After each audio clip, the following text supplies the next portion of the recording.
Ézéchiel, chapitre 41. Il me conduisit dans le temple, il mesura les poteaux, il y avait 6 coudées de largeur d'un côté et 6 coudées de largeur de l'autre, largeur de la tente. La largeur de la porte était de 10 coudées. Il y avait 5 coudées d'un côté de la porte et 5 coudées de l'autre. Il mesura la longueur du temple, 40 coudées, et la largeur, 20 coudées. Puis il entra dans l'intérieur. Il mesura les poteaux de la porte, 2 coudées, la porte, 6 coudées, et la largeur de la porte, 7 coudées. Il mesura une longueur de 20 coudées et une largeur de 20 coudées sur le devant du temple. Et il me dit, c'est ici le lieu très saint. Il mesura le mur de la maison, 6 coudées, et la largeur des chambres latérales tout autour de la maison, 4 coudées. Les chambres latérales étaient les unes à côté des autres, au nombre de 30, et il y avait 3 étages. Elles entraient dans un mur construit pour ces chambres tout autour de la maison, elles y étaient appuyées sans entrer dans le mur même de la maison. Les chambres occupaient plus d'espace, à mesure qu'elles s'élevaient, et l'on allait en tournant, car on montait autour de la maison par un escalier tournant. Il y avait ainsi plus d'espace dans le haut de la maison, et l'on montait de l'étage inférieur à l'étage supérieur par celui du milieu. Je considérais la hauteur autour de la maison.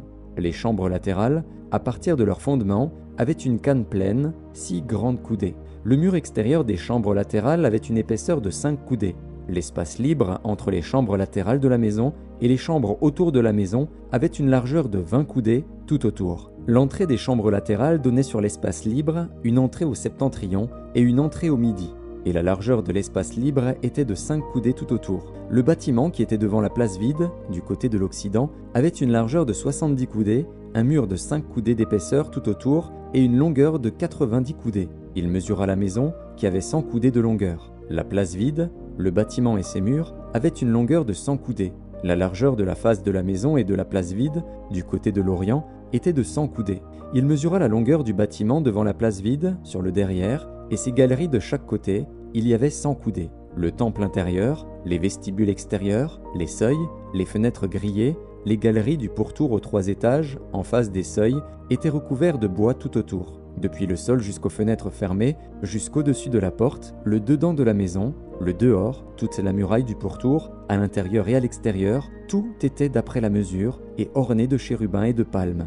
Il y avait une palme entre 2 chérubins. Chaque chérubin avait 2 visages, une face d'homme tournée d'un côté vers la palme et une face de lion tournée de l'autre côté vers l'autre palme. Il en était ainsi tout autour de la maison. Depuis le sol jusqu'au-dessus de la porte, il y avait des chérubins et des palmes, et aussi sur la muraille du temple. Les poteaux du temple étaient carrés, et la face du sanctuaire avait le même aspect. L'autel était de bois, haut de 3 coudées, et long de 2 coudées. Ses angles, ses pieds et ses côtés étaient de bois. L'homme me dit, « C'est ici la table qui est devant l'Éternel. » Le temple et le sanctuaire avaient 2 portes. Il y avait aux portes 2 battants, qui tous 2 tournaient sur les portes. 2 battants pour une porte et 2 pour l'autre. Des chérubins et des palmes étaient sculptés sur les portes du temple comme sur les murs. Un entablement en bois était sur le front du vestibule en dehors. Il y avait des fenêtres fermées, et il y avait des palmes de part et d'autre, ainsi qu'aux côtés du vestibule, aux chambres latérales de la maison et aux entablements.